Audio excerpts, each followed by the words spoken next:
नमस्कार। आज हम इतिहास के पन्नों से निकली एक बहुत ही कह सकते हैं छोटी सी बात पर गौर करने वाले जी। ये हमें ले चलती है साल 1897 में बिजौलिया ठिकाने। वहाँ किसानों से जुड़ी एक घटना का जिक्र है, बस थोड़ा सा। नमस्कार। और आज हमारा मकसद है कि ये जो जरा सी बात पता चली है इसी को कोरे दें। हाँ, हम सिर्फ इसी के आधार पर बात करेंगे।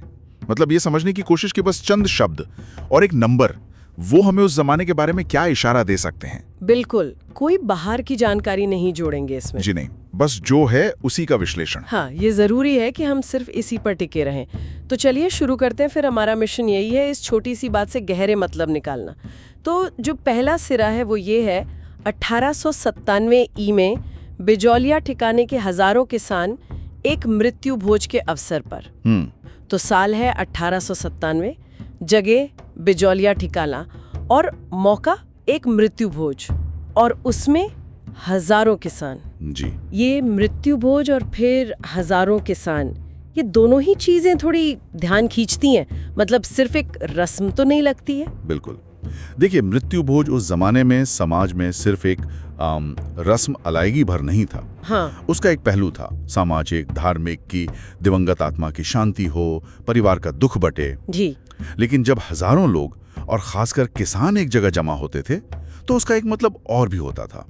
वो एक तरह से समुदाय की एकजुटता दिखाने का। अच्छा। हाँ, या फिर यूं कहिए कि अपनी बातें एक दूसरे से कहने का, और कभी कभी जो सबकी चिंताएं हैं उन पे बात करने का भी एक मंच बन जाता था, अनौपचारिक साई से ही। अच्छा, यानी ये वो मौका था जहां सिर्फ दुख बांटने के अलावा शायद कुछ और भावनाएं, कुछ और मुद्दे भी सामने आ सकते थे। हाँ, संभव है। और ये हजारों की संख्या, ये तो अपने आप में एक ताकत का एहसास कराती है, चाहे इरादा कुछ भी रहा हो। निश्चित रूप से।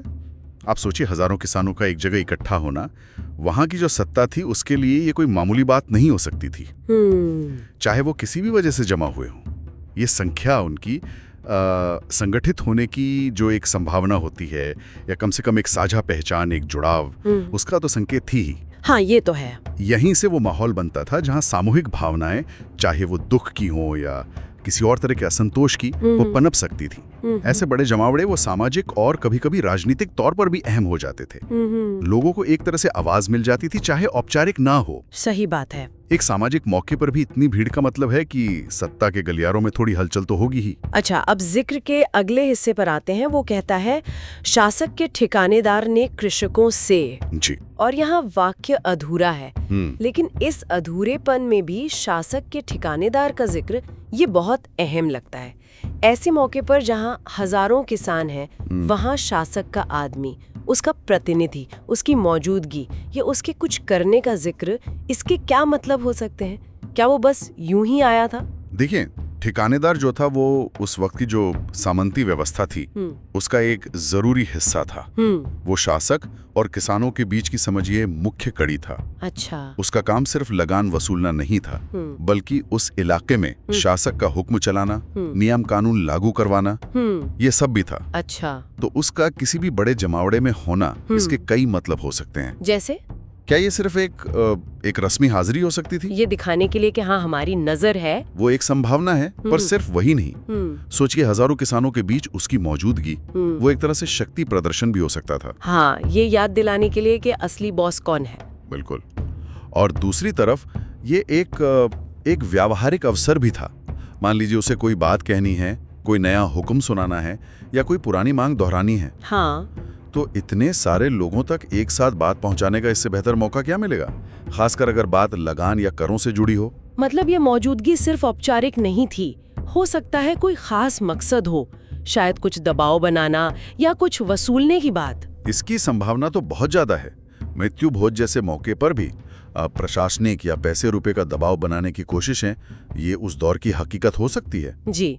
ठिकानेदार की मौजूदगी ही अपने आप में वहां मौजूद किसानों के लिए एक तनाव का कारण बन सकती थी।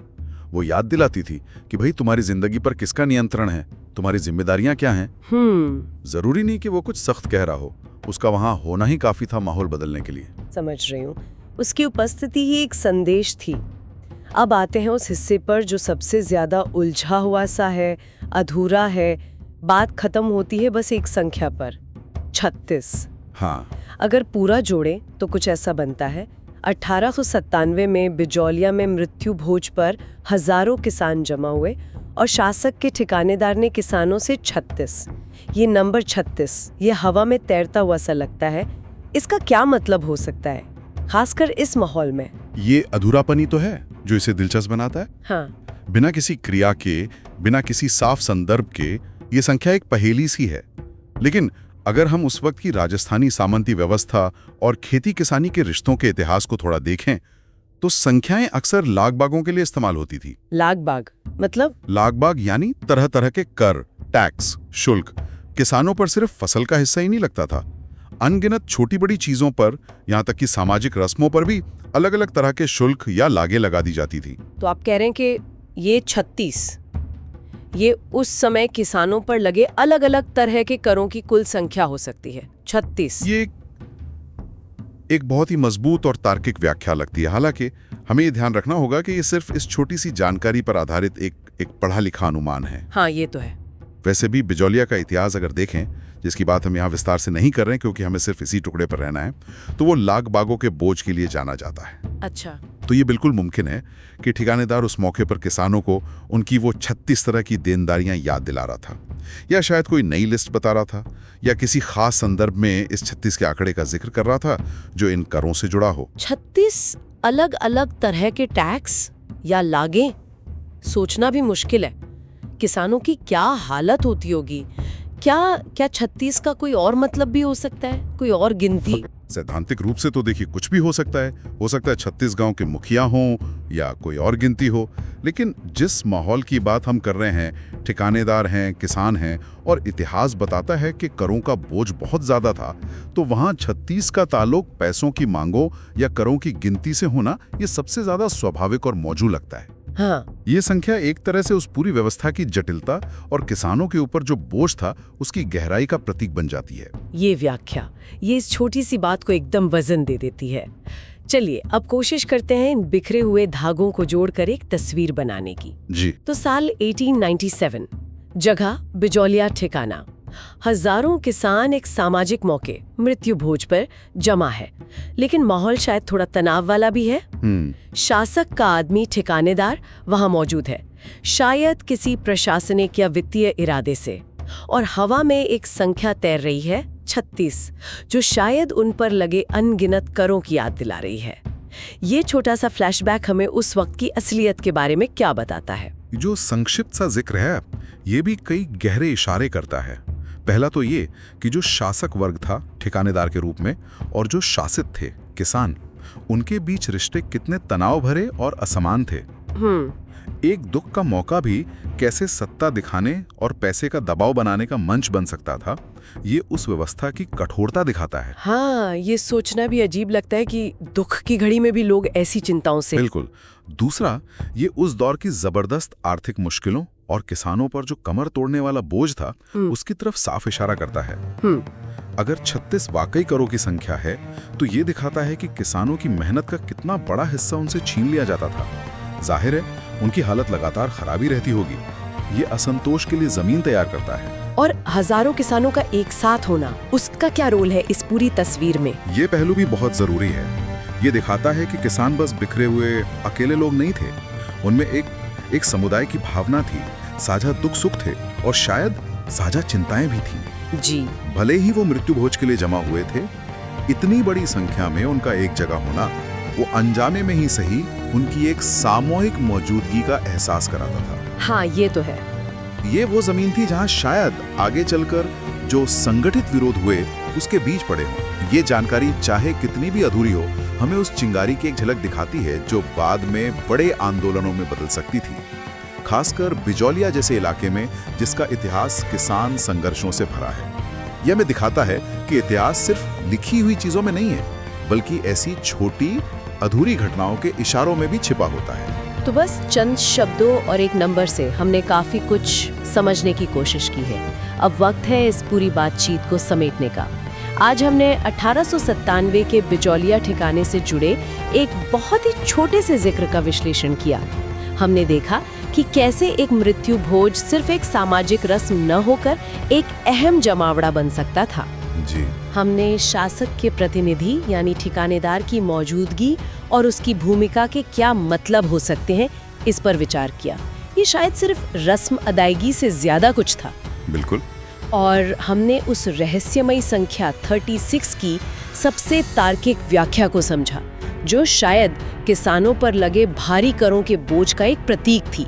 और ये दोहराना जरूरी है कि हमारा ये पूरा विश्लेषण, ये पूरी बातचीत पूरी तरह से उसी छोटी सी जानकारी पर टिकी थी जो हमारे पास थी। हाँ। हमने बाहर से कोई कहानी या तथ्य इसमें नहीं मिलाया, सिवाय इसके कि उस ऐतिहासिक माहौल में शब्दों और संख्याओं के क्या मायने हो सकते थे। ये एक व्याख्या की कोशिश थी, इतिहास लिखने की नहीं। बिल्कुल सही कहा आपने। यह एक बात सोचने वाली है, कैसे इतिहास के ये छोटे छोटे टूटे फूटे से टुकड़े भी हमें अतीत की बड़ी सच्चाइयों के नजदीक ले जा सकते हैं। ये हमें सिर्फ सामाजिक आर्थिक ढांचों के बारे में नहीं बताते, बल्कि शासक और शासित के बीच के वो अनकहे रिश्ते, वो दबाव, वो तनाव, उनको भी महसूस कराते हैं, जिनका कोई सीधा रिकॉर्ड शायद ना मिले।